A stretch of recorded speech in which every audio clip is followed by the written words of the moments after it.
Hi, everybody. Welcome to Rachel's Reviews and the Female Film Critics panel. And today I'm very excited, have a very special guest with us for the panel today. We are talking with Alicia Malone today, and this is so exciting for me. Thank you so much, Alicia, for coming. And we're just so thrilled to have you here on the podcast. Well, thank you so much, Rachel, for wanting to speak to me. I appreciate it. So this is your first time on my podcast, so I'd like to give you a chance to introduce yourself and tell us a little about how you got started in your sort of love of film. Yeah, well, you can probably tell from this accent that I'm not from America. I was born in Australia and have a family who has always adored film, particularly my dad. My dad is the type of person that would have a stack of newspapers, and if you tried to use them, he would say, I haven't finished with them yet. So he was always a collector, and he collected a lot of films from television, particularly classic films taped from late night television. He had this precarious stack of VHS tapes that was like Jenga because you had to try and slide one out without the whole tower falling over.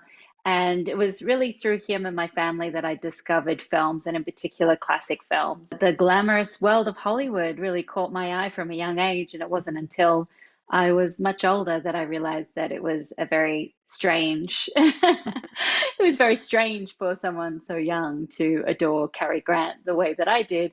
But now, working at TCM as a host, I've found my people. Yeah. So I had read on your bio that you started a film club when you were a little girl. I did, yeah, in high school, because as I got into high school, I realized, yeah, I wasn't normal. Most of my friends didn't enjoy black and white films. They thought they were boring. I tried to suggest them at every sleepover, and I usually got booed for that. And then I started feeling quite outraged that people hadn't seen these great movies. And I felt, which I still feel today, that if you just get them in the door and get someone to watch a classic film, they will love it because these films are timeless and Hmm. the story still holds up and the characters, the dialogue, etc. It's why we still continue to watch them all these years later. So I thought I would get together and start a film club where I could screen movies for the school that I was in. It was an all girls school, and I would stand up in assembly and I would tell them all about Citizen Kane. That was what I started with, which is not the best choice for a bunch of teenage girls from Australia. But yeah, no one came to my screenings, and eventually the school principal asked me not to get up in assembly anymore because she said assembly is meant for important notices. You can just put posters around about the film club, and the teacher wanted to get home to her family, Hmm. so I ended up abandoning my film club, but I feel like I am sort of doing that now in my job. Well, and when you did that series with Scott Mantz, that was kind of Mm. a film club. Yes, So profiles. I you- loved doing profiles with yeah. Scott Mantz, who's still You- one of my favorite people of all yeah. time, such an infectious energy, and, Yeah. and that was a real joy. You got your revenge. You Yes, certainly have. people were listening, finally. Yes. That's really cute. And you said in the biography that you would go and rent 7 films for 7 days, Hmm. $7 at the rental store. Yes. Yeah, every week I would make a pilgrimage down to the video store, Uh-huh. and my mum would come along. And I think she still, well, there's no video stores anymore, but she still tries to stack up movies to watch over a weekend. So I Yeah. got into the habit of going with her and getting the 7 films for 7 days for $7 deal. And I took it quite seriously, as I always did with anything involving film. Had to make the perfect mix of choices, some classics, maybe a foreign film in there, some independent movies. I usually had a list that I had written out from the Leonard Maltin movie guide, which was my Bible at the time, and I wanted to watch all of his 4-star films. And so I would take home a stack and spend the whole weekend watching movies. And it was the kind of thing that if I got invited to a party or a friend's house, I was like, oh, I don't really want to go because I've got so many movies to watch.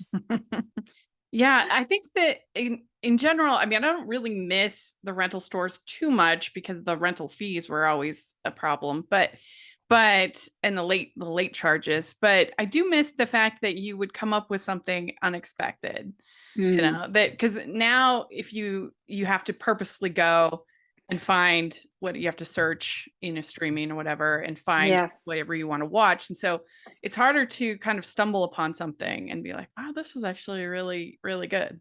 exactly. You have to really take a chance to watch something at home that you might not have seen before, especially watch it all the way through and not abandon it halfway to watch something else or something Hmm. known. But I loved going to the video store and getting to pick up the covers and reading the back and looking at all the pictures and deciding if I wanted to watch it. And there's something about bringing a film home that made it more of an event. And so you're more Yeah. likely to watch it all the way through because you had picked that movie, so you were going to watch it.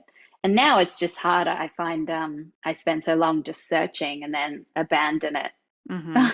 abandon my Yeah. search. Yeah. Or, and you have so many distractions now too, which, is at home is makes it Yes. harder too. Yes, Got people calling absolutely. you That's and why critics are important because then you can get find your way to something you might not hmm. have discovered before. Yeah. Yeah. Yeah. Well, you had a job at a video rental store, Yes. right? Oh, that was the best. It was such a great job. I was 18. I just moved out of Canberra, where I was born, up to Sydney, and I lived just catty corner from a video store. And so I love the fact that I could be working and look at home or be at home and look at work. It was a chain called Video Easy, EZY, which is like a blockbuster. I loved it. I thought it was the best job. And of course, when I got the chance to do my staff picks, I took them very seriously and tried to consider what I wanted people to watch. And I was kind of an annoying video store employee in that someone would bring up a film to the counter and I would say, you sure? Like, you sure you don't want to watch this obscure title? And of course, they didn't. They wanted to watch the big new release film. So once again, I was trying to foist my movie choices onto people that didn't want to watch them. But I really enjoyed my time at the video store. And just after I left was when video stores went away. So it was really the Mm, end of an era, but I have such fond memories of that time. And I fancied myself a bit of a Tarantino, although I don't have nearly his knowledge about films, but mm, it gave me access to watch a variety of movies while I was working there. yeah. Yeah, and like I said, you get you get unexpected or surprised selections because what you were thinking of getting is sold out, is gone, which you don't have anymore. You can watch whatever you Hmm. want. So there's none of that sort of, okay, well, I'll watch this instead and check it out. Yeah, Now that you yeah, had and then. I enjoyed putting a film on the TVs around Yeah. the store, and so I could start to watch something while I was working, and inevitably someone would come in and want to rent the film that I was Mhm. playing. But I just enjoyed being able to see what other people chose, and as I Mhm. was checking them back in, I thought, well, maybe I'll try this film too. So I do miss those days. Yeah. So then you became a host in Australia. Hmm. And how did you kind of take that, I guess, each leap in your career? How are you able to kind of get those contacts and get those to get on the air, I guess? Yeah, I mean, I feel like I've been so lucky that so many people, especially women, but some men as well, have helped me along with my career and opened doors for me. I wouldn't have been able to do it without all those Hmm. people. But I was working at the video store and I was doing a TV production course in Sydney when I was 18, just for something to do because I didn't want to go to university. I wanted to start working right away, which now means I've been working for a long time. I wish I had that break, but that's fine. And one of the girls in my course, she started working at Channel 7, which is one of the big networks in Australia. And they needed people for the Sydney 2000 Olympics. They were the official broadcaster. So she was asked if there was anyone in her course she would recommend. And very luckily, she recommended me. So I started out as a teleprompter operator for news programs. And I did that during the broadcast of the Olympics. And I truly thought I would just be behind the scenes working at a television station for the rest of my life. I was very happy.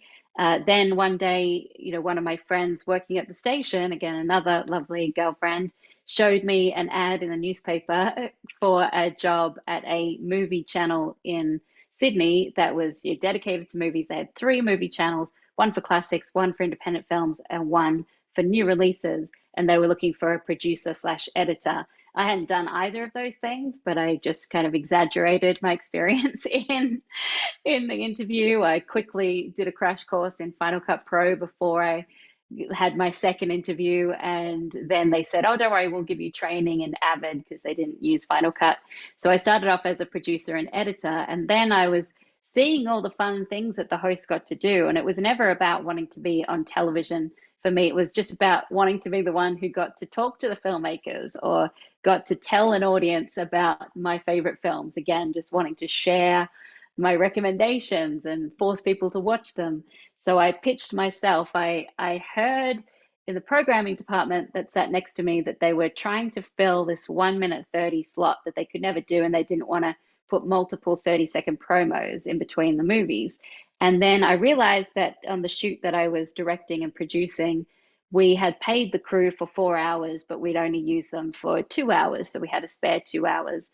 So I said, well, how about I come up with a show that would fit in that block that I could produce, I could edit, we could do it at the back of the other shoot, wouldn't cost you any more money. Oh, and I could host it too. And so they eventually said yes to that. And that's how I got my start. And then the other female host there, she was so kind and very welcoming. I mean, it could have been a situation that we've been told about in so many films where an older woman, sees a younger woman trying to get in on her job and wants to block her. But Renee Brack, her name was, and she was still is, and she was like a big sister to me and took me under her wing and taught me a lot about hosting. And when she decided she didn't want to do the red carpets anymore because she was tired of standing for hours in high heels, she said, how about we give Alicia a chance? So I just kept getting more and more opportunities that way. The old place that I worked for, Channel 7, were starting a new morning television show, and we're looking for a DVD reviewer, which shows you how long ago that was. And they called up me to ask if they could audition Renee. And I said, do you mind if I audition as well? And they were sort of like, you're behind the scenes. I said, oh, I've been doing some stuff. And so then I did the audition. And of course, because I'd watched behind the scenes for so long of those kind of shows, I knew what they wanted. So I ended up getting that job. So it just kind of kept going from there. That's so great. I think more and more, almost every field, it's sort of more of a gig mindset, Hmm. from the next project to the next, as opposed to kind of your signing up for the company for your Yes. career, kind of that it would have been in the past. Absolutely, Yeah. absolutely. And it wasn't until I moved to America in 2010 that I discovered Turner Classic Movies. And that was when I got out my little Mhm. notebook and I wrote down goals, work with TCM, brackets, host question mark. Didn't think I could actually do it, but I just hoped to work with them in some capacity. Yeah, I remember when you got the job at TCM in your video that you did, you said that you had always dreamed of that you talked about that goal sheet of yours. Was Hmm. this channel that you worked for that you said had classics, was it kind of the Australian version of Turner Classic Movies in a way? In a way, they didn't have any hosts, so we didn't Mm, do any hosted shows for that channel in particular. The only hosted shows were on the new release channel or the independent film channel, where we did press junket interviews and reviews and all of those kind of things, mini shows to go in between the films. But on Movie Greats, as it was called, it was just classic films 24/7 with promos in between. And I always loved watching that channel, but we never did any kind of hosting with it. But mm. it was a channel that gave access to Australians to be able to watch these classic films. That's really cool. Are you a fan of Rachel's Reviews? Do you look forward to Family Movie Night, Female Film Critics panels, or the Talking Disney podcast? If so, please consider supporting the podcast by becoming a patron. As a patron, you get to access monthly events such as the watch-alongs and Q&As, where you get to talk to stars and find out the behind the scenes of the movie making industry. And you can pick what I review for Family Movie Night or even become a guest on the podcast. Podcasts and YouTube channels are expensive, and I really, really could use your help. I would so appreciate it. You also get to be a member of the Facebook group where we talk about all the films that we're seeing, and we have so much fun. Go to patreon.com/hallmarkies and select one of the Rachel's fan tiers. That's patreon.com/hallmarkies. Came over to the States in 2010. What kind of inspired you to do that? And that must have been scary. Yeah, it was scary, but to me, I think I've always had the mindset of, and I mean, obviously, a very privileged position where I was like, well, I could always go back to Australia if it doesn't work out. So to me, it's always been scarier not to try something than try and fail. I kind of didn't see it as being a failure if it didn't work out because at least I tried it and I could go Hmm. back and be with my family and friends and have a lovely life in Australia. So I thought I just had that feeling of like it's now or never. I've just got to try it. Everyone thought I was crazy Yeah. because I didn't know anyone in LA. I didn't have any savings at all. Had no plan, no work prospects. I had to quit everything, all my jobs in Australia to move to America. But because I've been working in Australian television for a while by that point, I'd amassed a lot of contacts.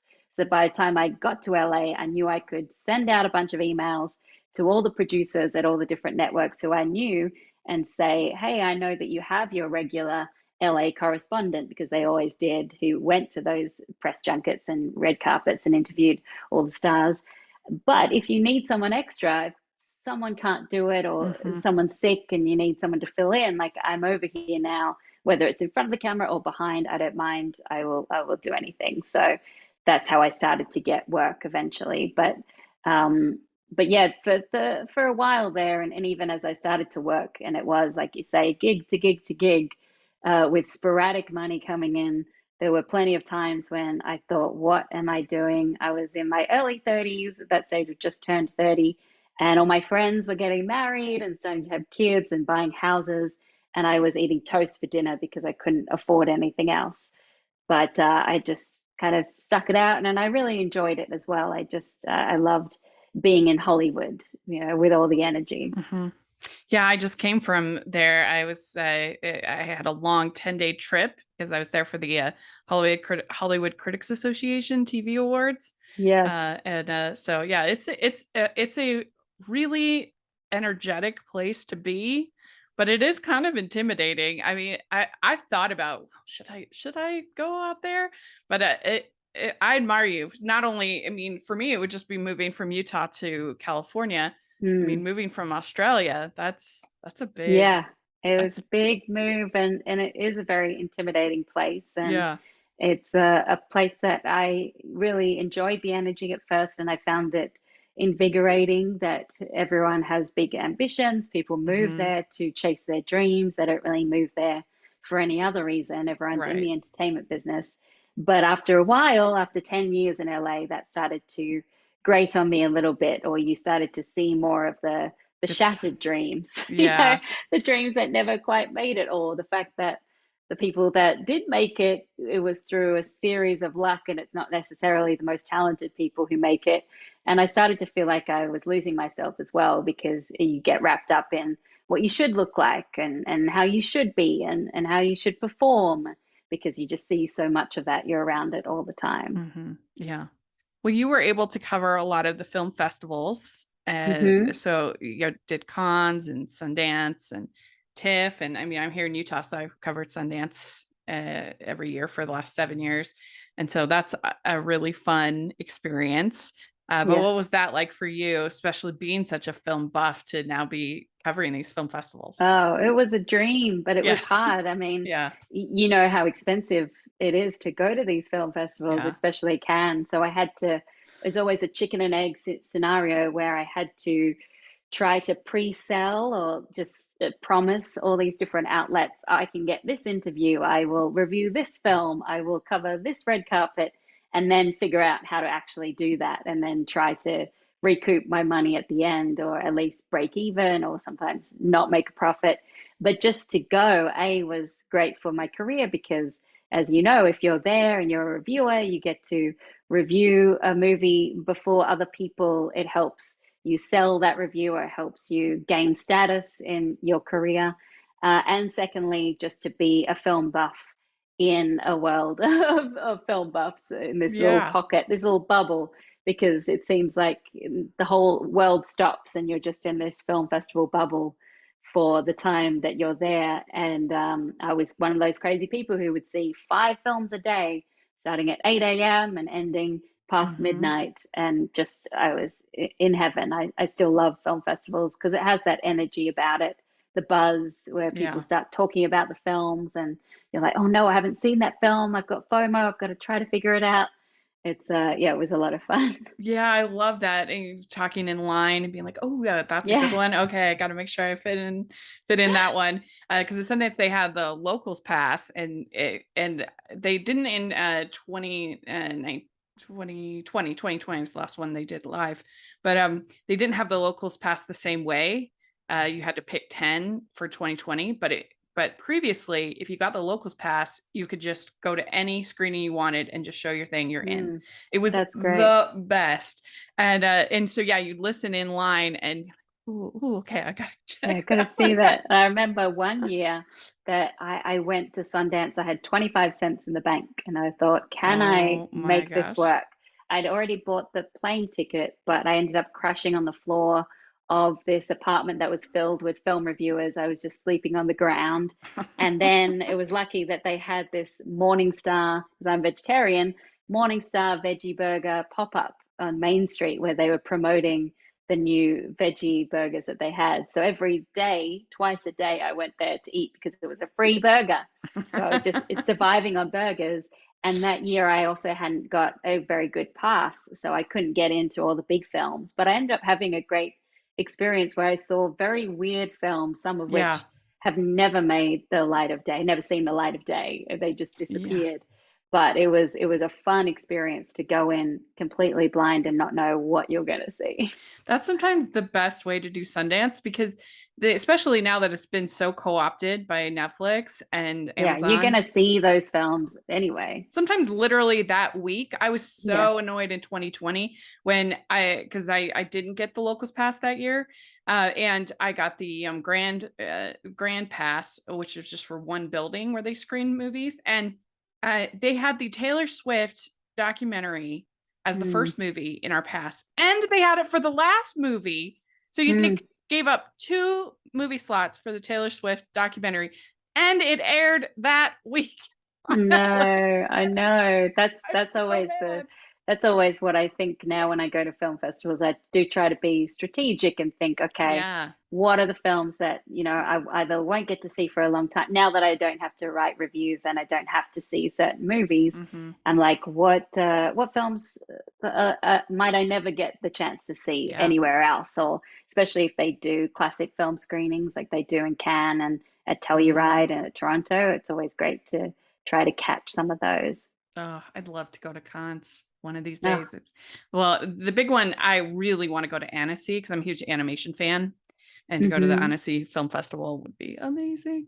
But Yeah. one of these days, Yeah, I get really want to there. go to Bologna to the Silent Film Festival. I know so many Oh. people who go to that and it just sounds wonderful. Plus, you're in Italy, so it's Hmm. beautiful. Yeah, yeah. Well, and if you went to Venice, that would be amazing. Yeah, Venice Film love Festival. Venice. Yep. Uh, but I'm probably one of the only people that got excited when I saw your letterboxed and you had I reviewed a Christmas movie on there, love and you mentioned that you it. loved Christmas movies and these cheesy TV Christmas movies because I'm the host Yeah. of the Hallmarkies podcast Yeah. and I love Christmas movies, obviously, and I was just curious to know a little bit more about that.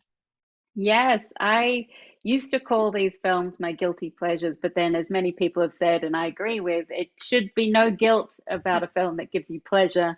And these movies by Hallmark are designed for pleasure. Yeah. And there's some great Netflix ones these days too. Hmm. The cheesier, the better.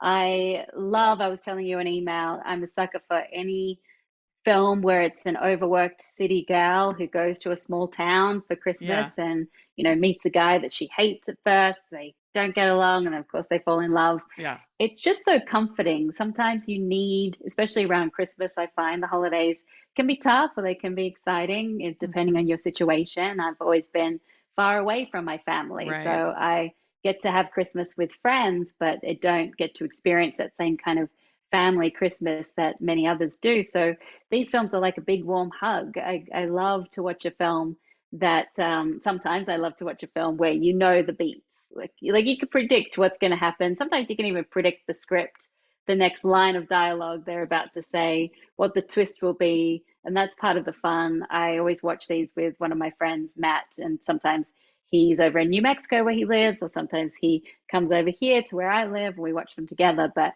we're always trying to predict, what's going to happen, what's next, like who's going to be that person, or what's, Hmm. I love that, and Yeah.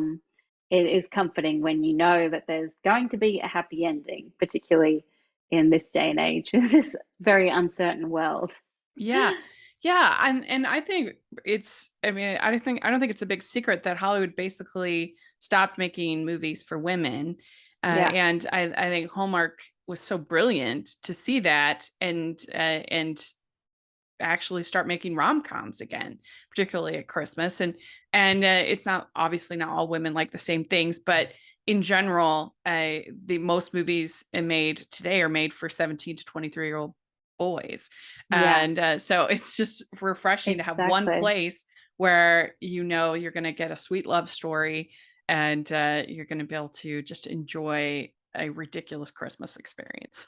Exactly. And that's a great point that you point out, because with the lack of women's films or romantic comedies comes a lack of, lead roles for women. So in this Yeah, channel you get so many actresses who get to have these wonderful parts, and sometimes have like their second careers on Hallmark, it's and they true. become Hallmark favorites. And I also think Hallmark and Netflix and all the other places doing Christmas movies, Christmas rom-coms are getting better at having more diverse characters too, which is always fun to see how Yeah. they'll spin it, and it just makes the same story different and more exciting when you Yeah. can change up the characters. Yeah, agreed, agreed. Well, my friend Stanford is a big TCM fan. He goes to the festival every year. And Right. so I asked him if he had a question for you. And he said, he's been watching the Under the Stars series. Hmm. And he said, I'd be interested in learning if she's had a recent classic cinema discovery, any new classic Hollywood star that's new to her, or a classic film that she's never seen before that she really enjoyed. Mm. Not so much new stars to me, but what is really fun about Summer Under the Stars is the fact that it's 24 hours dedicated to a single star. So I'm on TCM Tuesday nights and Sundays during the day.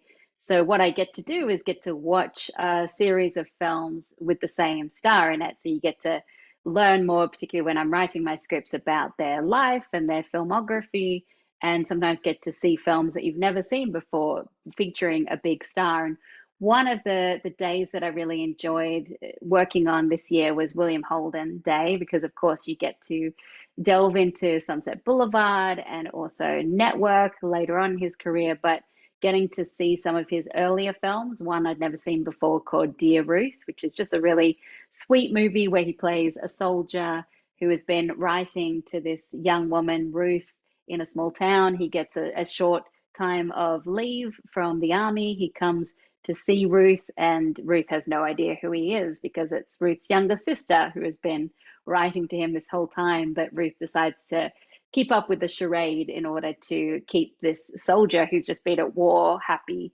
And so it's a really sweet premise. William Holden spoke about these early film roles. He called them like his smiling Jim roles, where he wasn't given a whole lot to do apart from look handsome and be a great romantic lead. Later on, he got the chance with Sunset Boulevard, etc., to star like 17, to show a darker side to himself and the fact that he had real acting chops. But I still enjoyed, like I do the Hallmark movies, I just love a romantic film, Hmm. a light Hmm. romantic film. And so that one, Dear Ruth from 1947, I'd never seen before, even though I'd heard all Yeah. about it.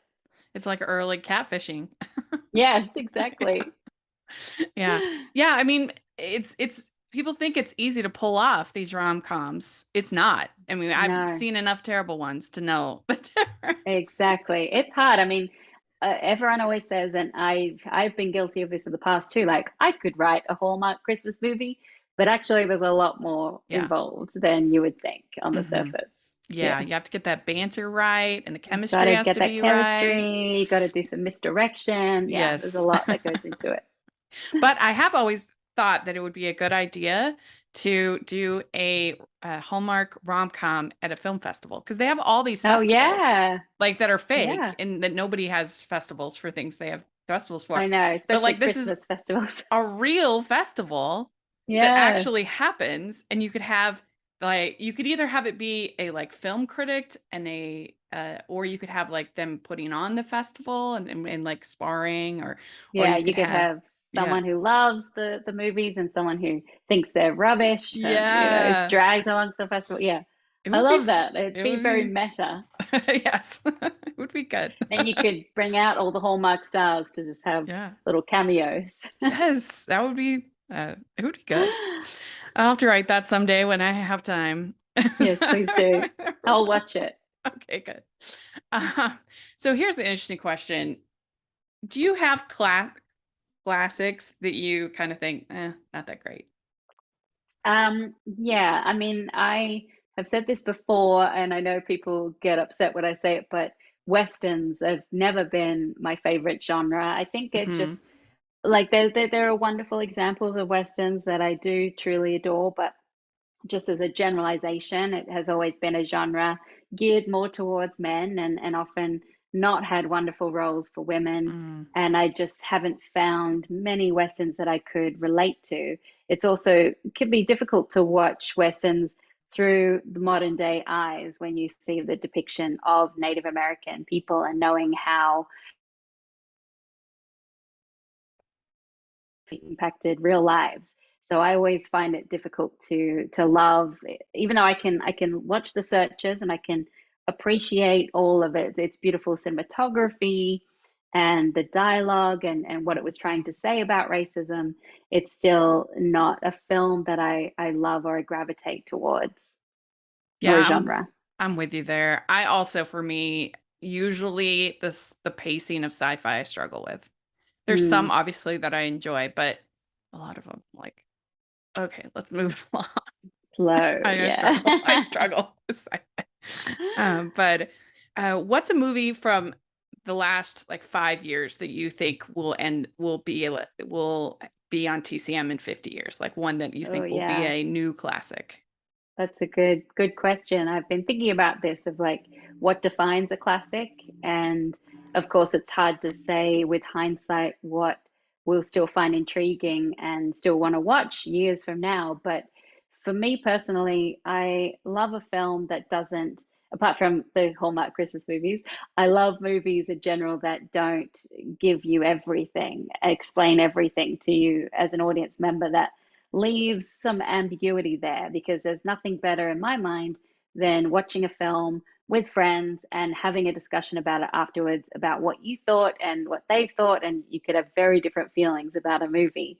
So one that really spoke to me recently was The Power of the Dog by Jane Campion. I saw that at Telluride last year with a bunch of TCMers, and we walked out and we all had very different opinions of what happened, of what Benedict Cumberbatch's backstory of, as his character was, of what went on with Cody Smith's character, Cody Smith McPhee's character, what Kirsten Dunst's character was thinking. And I love that. I love that everyone had a very different view on that film. And it's the kind of movie that you can talk with your friends about and then rewatch and see it in a completely different way. So that to me keeps a movie relevant or timeless because you can continue to watch it and it'll probably change as you change and grow and see things differently throughout the years. So that's one I have no idea if it will become a classic, but I feel like it fits my criteria of what may become a classic in the future. Yeah. I mean, it is, I love a formula film, obviously, but there is also something to having some ambiguity and having that discussion is really fun. And that was when my parents are not movie people at all. They just don't watch movies or really much media at all. My dad watches sports a little bit on TV, but that's about it. My mom's more of a reader, but one thing both of them, particularly my mother, is very good at is they didn't want us just mindlessly consuming content. They wanted us to talk about it and to think about Hmm. it and why do you like it? And I remember many times having conversations in the kitchen, usually talking with my mom about why I love Clueless, or why I loved animation, and I didn't realize that that was unique. I thought everybody was like that until I went That's away to so great. college. Yeah, I went away to college and we went and saw Chocolat, the movie Chocolat, my friends and I. And I didn't love it at the time. And I was like, I didn't really like this and how they portrayed this character, blah, blah, blah. And and one of my friends was like, Rachel, we just wanted to watch the movie. I was like, oh, you don't want to talk about it? Like Oh, what? no. I was like, that's the whole point. That's what makes it fun, right? Yeah, I love that. I love that they instilled that in you because that's so fun to me and I always enjoy, I mean, I know it can be hard in mediums like Twitter to have a discussion about films, but I Mm, love having fun debates with people when someone doesn't like a film that I love or I don't like a film that they love. I mean, that's really fun to get someone else's perspective and sort of see through their eyes for a second of yeah, how they viewed the film. yeah, yeah. We'd like to take a second and thank our sponsor for this episode of the podcast. It's the Hallmarkies merch store. Are you looking for that perfect gift for the postable, hardy, or hallmarky in your life? What about getting that t-shirt or hoodie that will help you stand out at your next holiday party? Now is the time to check out the Hallmarkies merch store. Full of festive designs by artists like Jessica Miller, Carrie from Hallmark Comics, and more. You can even have more than just shirts, but totes, cell phone cases, notebooks, mugs, and more. And it isn't just Hallmark. We have designs for Anna Green Gables, Man from Snowy River, The Nanny, and more. Every purchase at the merch store goes to help support the podcast and allows us to make the great content you know and love. There are frequent sales, so go to tpublic.com/stores/hallmarkies or see the link in the description.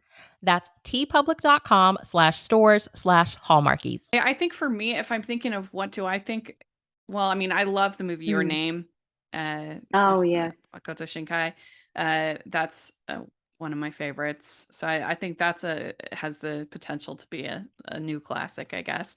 Mm. And anytime you get a Disney animated film, I think it always just inherently has the potential to be a classic. But Yeah, I think yeah, Encanto we'll still be Encanto, watching. yeah, Of course, Frozen will yeah, continue for many, many years. Yeah. yes, yeah. So why do you think that diversity in film criticism matters?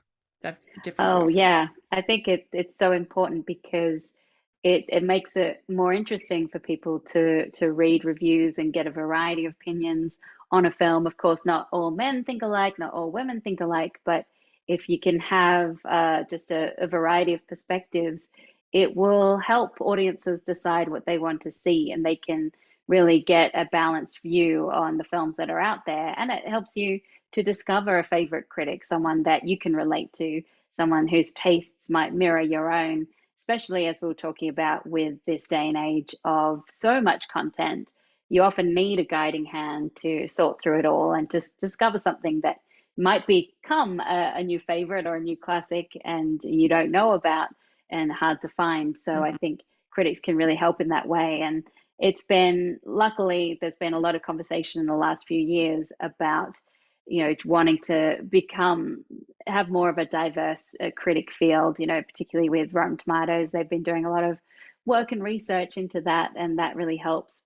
Things like at film festivals, like we were talking about, it's hard to get access if you're not with one of the big outlets. It's also really expensive. So if we can help more film critics to see films at film festivals, get to be the first to review them, get to work for these big outlets, I think it will help everyone. Plus, it Mm, allows people jobs, people that are shut out, unfairly shut out. New voices is always mhm. exciting to me in film criticism. Well, and that was a nice thing about the pandemic of all the virtual festivals, virtual screenings, virtual junkets, things like that myself and many other people were able to participate in that I never would have been able to before.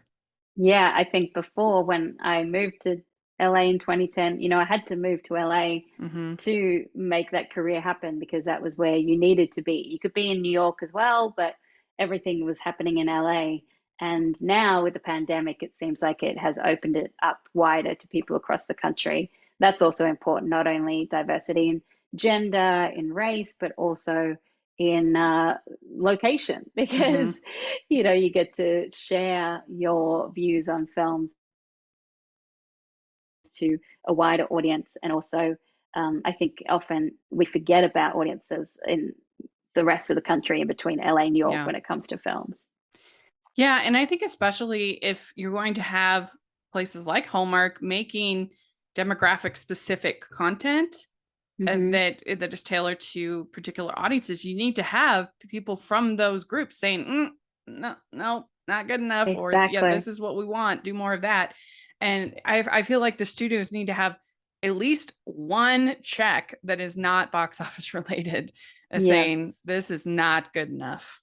Yeah, I agree. And also, then also not just allowing, certain demographic to view films starring people from that demographic. I'll never forget Yeah. when I went to a press junket, it was for a Denzel Washington film. I can't remember which one it was, but just a film starring Denzel Washington. And I think there was a couple of other black actors in that cast, but it was also lots of white actors too. But I turned up to the press junket and I suddenly saw all of these reporters I'd never seen before. And I was like, oh, where are you guys normally? And the studio had a designated, black film critic handler. And I thought that seems a bit backwards. Surely we should be allowing these voices into more press junkets, Yeah. because like my good friend Jacqueline Coley, who works for Rotten Tomatoes, she as someone who was frustrated with that, because prior to working with Rotten Tomatoes, she would often only get invited to watch and review black films, and she loves period dramas with white casts. And she was like, they're the movies that I also want to get to talk about in addition to movies with black actors. Yeah, definitely. So for TCM, do you get to kind of suggest, oh, well, this would be a fun movie to watch or to put on the slate, or did they just purely give you what to cover? Yeah, it's a mixture of both. We get to pitch ideas. The programming department are always open and welcoming of our ideas. And once a year, we submit a series and little ideas for themes that could go in the following year's programming. And they discuss them during their programming meeting and whether they think it's a viable idea or not. And then once the slate comes out for the year, at the beginning of the year, we get to have a sort of a pick as hosts and say, these are the ones that speak to me, because I love talking about women in film, so I'd love to do this. Or Ben might want to talk about politics in film, so he wants to do these ones. And so we get to put up our hand, and then we get assignments where I'll get a list of all the films that are going to be coming out on Sundays and Tuesdays. And I can always put up my hand and say if I don't want to talk about a particular film. I keep a running list of movies that I have introduced many, many, many times, and asked to swap them out sometimes with a film that I haven't introduced as much, just to keep it fresh. Mhm. But the programming department, they do a wonderful job. I'm always amazed at how they can come up with so many different themes based around pretty much the same movies, the same group of movies, but they manage to package them in unique ways and bring in other experts to talk to us. The Follow the Thread fashion series, which has just finished airing on TCM, was one that I firmly put my hand up for, and I was very lucky that I got to host that and speak with all these great designers. It's such a joy when you get to delve into a subject that you might not know that much about, but you have an interest in. I've learned so much, not only Mhm. about films working at TCM, but just a variety of subjects. Yeah, I just watched Bridges of Madison County, and you did the thread, the costume Yes. perspective introduction to that.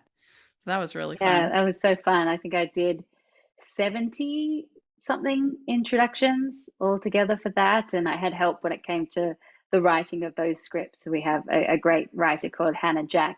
I write my regular scripts for Sundays and Tuesdays, but that was so much work that I needed help. But that was a lot of fun Yeah. to do. I feel grateful I got to host that.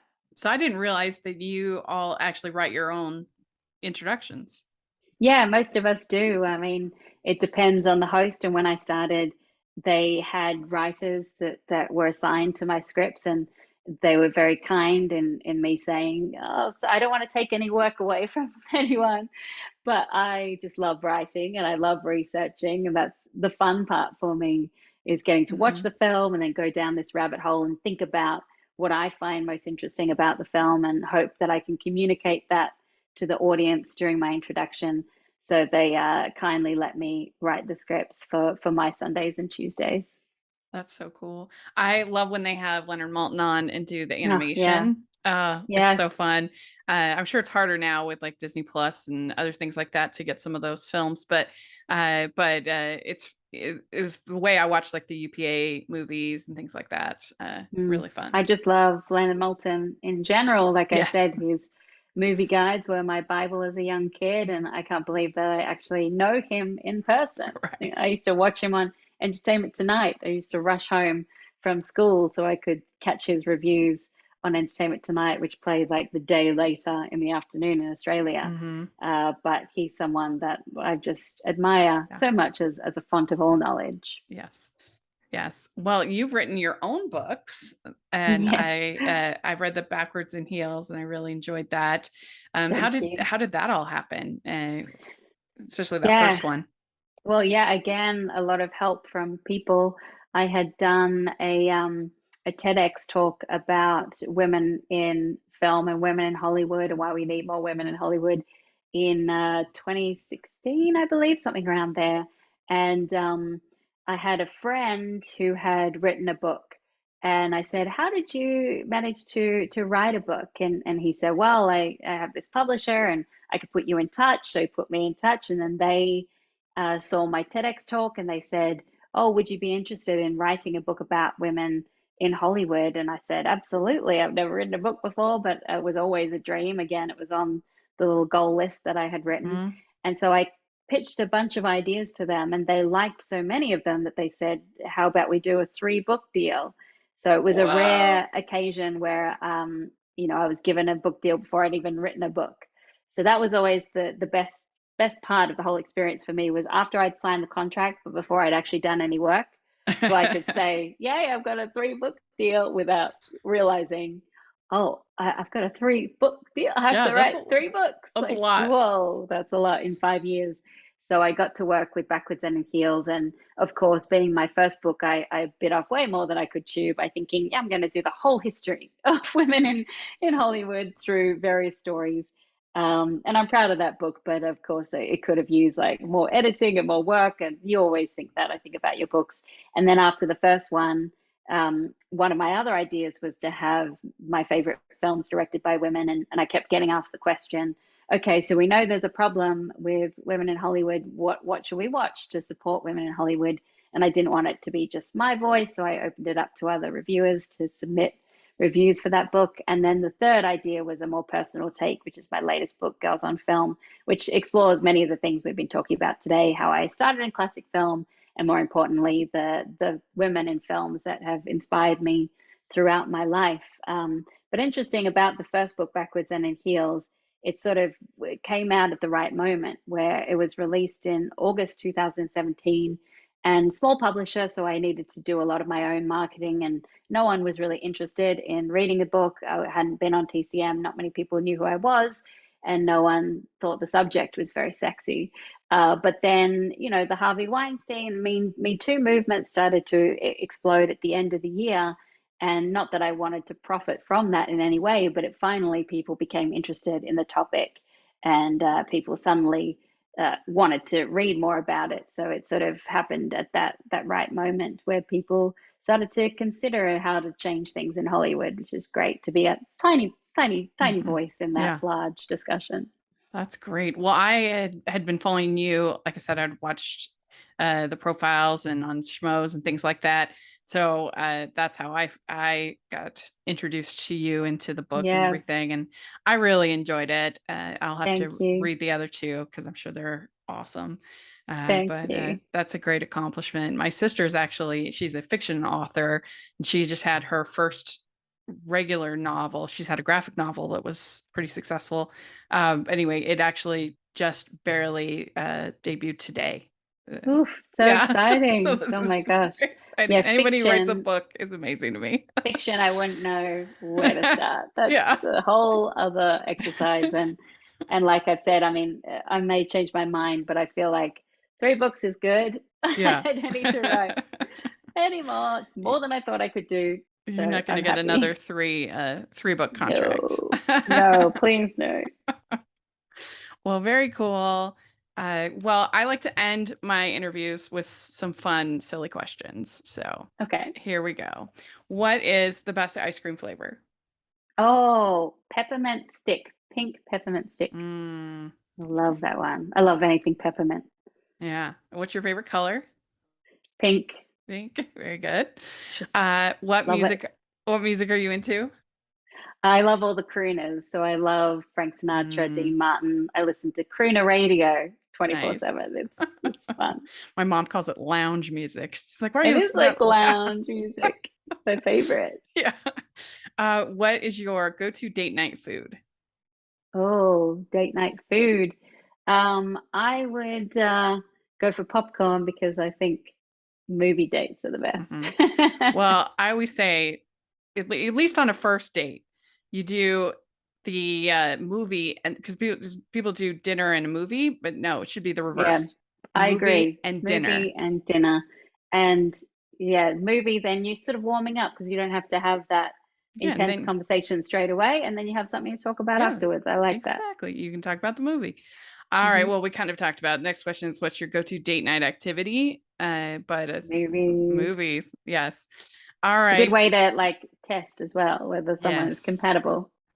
Yes. So which do you like better, dogs or cats? Oh gosh, I have both. I love both. I would probably say I'm a slightly more of a cat person than a Mm. dog person, but I have a puppy, 4-month-old Oh, golden retriever who is just adorable. I love oh, him more than I ever thought I could. that's so cute. Which do you like better, beaches or mountains? Mountains. Okay, Yeah, not good. much of a beach gal. Oh, okay, good. What is your favorite holiday to celebrate? Christmas. Yeah. It's hard to beat Christmas because it's like a whole season, especially with It's a Hallmark. It whole starts in season. October. I know. I love it. I love Yeah. starting early and I love the snow and everything that goes with it. You know, this year they're doing a Rockettes movie. Oh, I'm cool. so excited I about will it. watch that. Yeah, yeah. We'll have to have you on Hallmarkies when we get Yeah. closer. That would be fun. So what is your favorite romantic movie? Oh, I favorite romantic movie. I would have to say it's gosh, I have so many that I love, but being Christmas and the one that I watch every year is The Shop Around the Corner, Oh, it's so good. which I also follow up with You've Got Mail, which Yes. is a remake of the film, but I love Jimmy Yes. Stewart, Margaret Sullivan, and Meg Ryan and Yeah. Tom Hanks.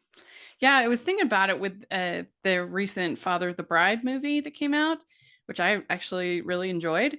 And there's something about rom-coms that do remakes very well Yeah, yeah. I think as when a because you genre. can take the basic premise but update it to Hmm. today's world. So Yeah.